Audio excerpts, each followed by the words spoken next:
All right, guys, for those of you that have not been keeping up on the news the last few weeks, there's been a massive recall that Toyota has issued for the 2022, certain 2022 and 2023 Toyota Tundras, as well as certain Lexus LX models that have I think it's the 3.4 liter twin turbo V6. So what's a big bummer about this is Toyota's always been seen as a very high quality brand, and I still think they are. It's a great car manufacturer. They've made lots of years of high quality vehicles, but we are entering a new era of the automotive industry. And I've actually got another video where I talked about this, and this actually is going to kind of prove the point of what video I posted earlier about the term COVID build quality.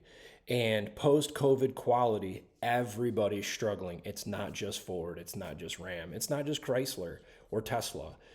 It's everybody. This is all tied to a bigger problem. So let's dive into this a little bit more. If you're not familiar with what's going on with Toyota, we're going to talk about this, and we're going to kind of talk about what is going to be the impact to the industry as well as the cost to shareholders. And then I keep thinking this is such a big problem. It's such a huge recall of an engine replacement. What is Toyota going to do, which they typically do, to go above and beyond? If I was a Toyota Tundra owner right now of one of these impacted years, unless I plan on keeping the truck for 10, 15 years, which 98% of consumers don't keep a vehicle that long, what am I going to do to have confidence that this powertrain is going to last? Or if I'm a person that's going to sell it in a year or two, there's big impacts to resale now. So let's talk about this and kind of go through some different thoughts. And I'll be really curious to see what Toyota does to handle this. So let's just go right to the horse's mouth, Toyota's website. And this is actually updated July 25th. They're talking about certain models of 2022 to Toyota Tundra and Lexus LX vehicles. You can go through this. I'll include a link down below and you can kind of see what this is about. Here's what I can tell you I've investigated and found out so far. Vehicles impacted doesn't look like it's going to hit 2024 model year. So if there's vehicles on the lot, fingers crossed those vehicles are not impacted. It sounds like they must have addressed this issue. The problem is an internal engine failure. I believe it's like a connecting rod or main bearing in the engine that's failing. There's lots of videos out there where you can kind of hear this failure. It's not something small. I mean, it's a main catastrophic failure. But some things I'm finding on this is it looks like it's non-hybrid engines only. Now, I thought initially, like, are they making the engine different for the non-hybrid, just the base engine versus the hybrid model? No. If you look into this a little bit, NHTSA, National Highway Traffic and Safety Administration, I think is the A stands for, they're only recalling right now the non-hybrid versions because when the engine fails, it's a catastrophic failure and it could potentially leave someone stranded, so they have to recall it. But given the fact that the hybrid model, it has additional propulsion with electrification, it doesn't look like it has to be the same type of recall, so it could still have the same engine failure, is my understanding. But if the engine fails, how I understand it is NHTSA doesn't include it in the recall because the vehicle can still move with the hybrid electrification or electric engine tied to the powertrain. So that'll be interesting. So I think if you have a hybrid of the hybrid, I think it's called the Force Max or whatever. I got to look at the actual specific name of Toyota. But if you have one of these, you could still have this engine issue, but they're not saying specifically if they're going to put a recall on that. NHTSA is saying they won't. The thing that's interesting about this is Toyota has been a little bit coy on this issue. It's now out there for everybody to know in the last week, and everybody's talking about it. And you can see there's lots of information out there, over 100,000 vehicles.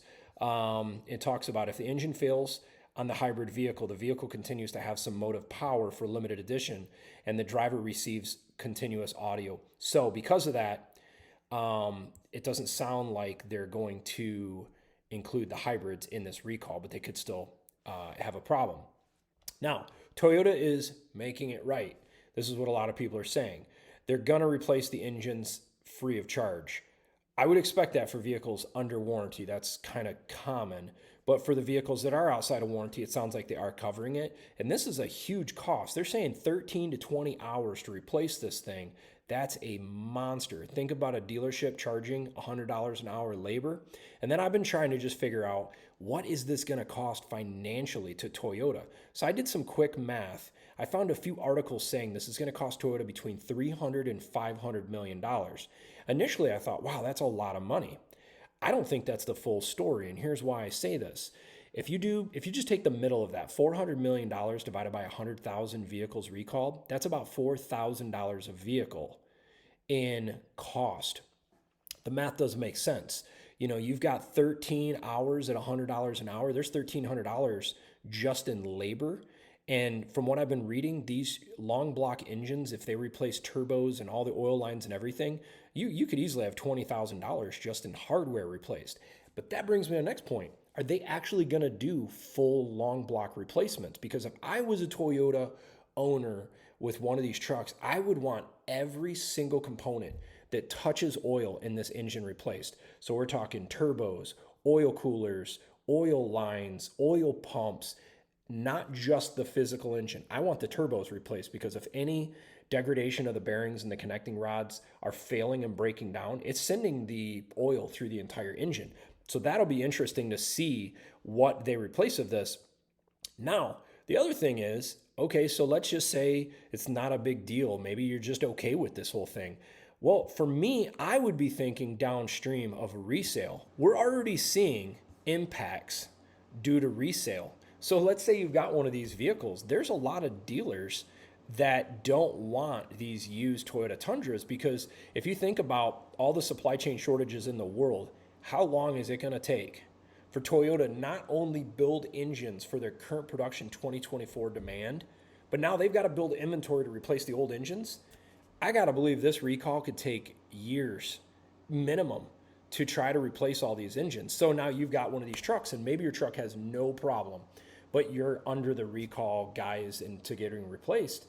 Some dealers I'm hearing are a little nervous of taking these vehicles on trade. So let's say you're like, man, I'm done with Toyota. I'm so frustrated with this. I'm going to get out of a 2022 Toyota Tundra and I'm going to get into any other brand. If I was a dealership, I wouldn't want to take a Toyota on a trade, because number one, you're opening yourself up to a recall for a future customer. And I believe in some states, you can't sell a vehicle, and some banks won't even loan you money on vehicles with open recalls. So you got to do a little homework on that. This is really handcuffing the consumer. People want to get rid of this, but I see a huge cherry on top of this whole thing. And that huge cherry is, how is Toyota going to handle this? Everybody expects Toyota should replace the engines. That goes without saying. I want to see Toyota do more. Replace the motor, replace the turbos, give these people 150, 200,000 mile warranties to say, hey, look, we not only fix the issue, but we care so much about you customers and we want to keep you happy. Make people whole. That is the Toyota way. It's not just replacing an engine that's got a recall. Go above and beyond. That would really send a strong message, and it really wouldn't cost that much money if you really think it to the manufacturer, because the PR impact to this whole thing is really bad, especially when we start looking at stuff like this. This is an article just posted 5 hours ago. Toyota profits hit record high as the weak yen. So the US dollar to the yen, there's always currency deltas through the world, and they're looking at this stuff. And sometimes it can help companies and hurt companies. Right now it's helping them. We're talking $8.9 billion boost in profit. Some of this is due to the weakening yen. Operating profits rose 16.7% to 12%, up from 12%. That's a big increase. Now, this is going to be a huge shareholder hit. The cost of this whole thing, I think $500 million is a low number. If I had to bet, I bet you're going to be looking, by the time this whole thing is said and done, this is easily a $3 to $5 billion recall. And this is just the beginning of this. I think we're going to see this fall into the hybrid engines. And you got to believe now there's a ton of attorneys out there. They're going to be hungry to try to say, is Toyota playing games with other powertrains? Are they going to try to go after the new Tacoma? Because the Tacoma launch has also been struggling with some quality issues. So you know there's a bunch of hungry people out there that are going to be trying to chase this whole thing.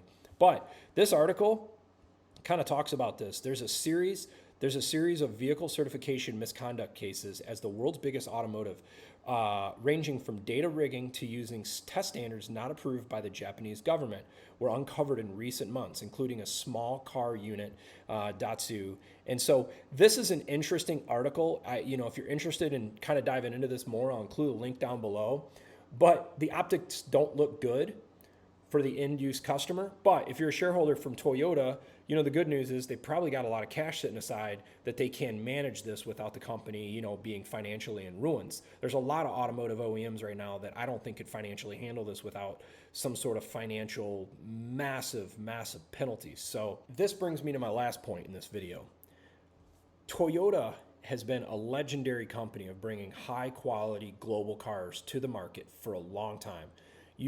Typically, when you hear people say Toyota, the next word out of their mouth is quality. They truly do. They're a great car manufacturer. They might not always bring the sexiest, the most powerful powertrains, engines, blah, blah, blah, blah, blah. Maybe they struggled with rust issues back in the day, whatever. But typically, they're pretty reliable. And I think a lot of people have been really impressed with their direction on hybrid technology, where some manufacturers have went all in the battery electric vehicle side. With that being said, this is another car manufacturer that is struggling with quality in 2024.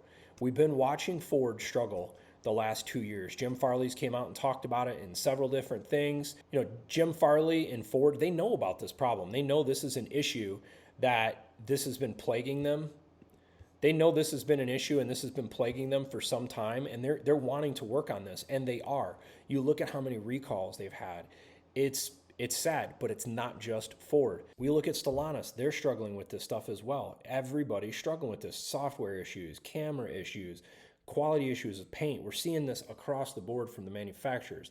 I did a video called COVID-built quality vehicles. Is this real? I've said it and I'm going to say it again. I'm not vouching for any of these manufacturers because it's unacceptable for us end-use customers, but this is a real thing.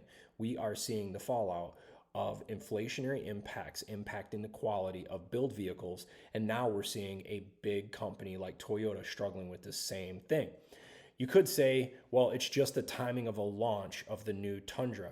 True, this did happen during COVID, and launching vehicles is one of the toughest things in the automotive industry. Once you've got the vehicle in mainstream production, you can kind of focus on the little quality issues and hone them in.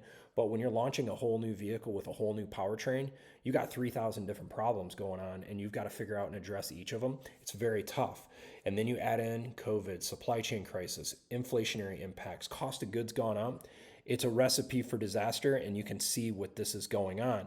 I will be really curious in the upcoming days, weeks, and months what comes of this. If I had to guess, this is just the beginning of this issue with Toyota. I think we're going to probably see some sort of rollout. They're going to make some mention of the hybrids also being impacted. What else comes after this? Is Tacoma going to come after this with engine issue recalls? We won't know. We'll have to dive into that at that time. But as more information comes about, I will be posting videos on this. I'm really looking personally, even though I don't own a Toyota, I want to see Toyota set the benchmark of going above and beyond, not an engine replacement. Give these consumers confidence. Give them a 350,000 mile powertrain warranty. There's no reason they can't do this. That is where Toyota can really come out and shine in this whole situation. Anyhow, I hope you enjoyed the video. Thanks for watching.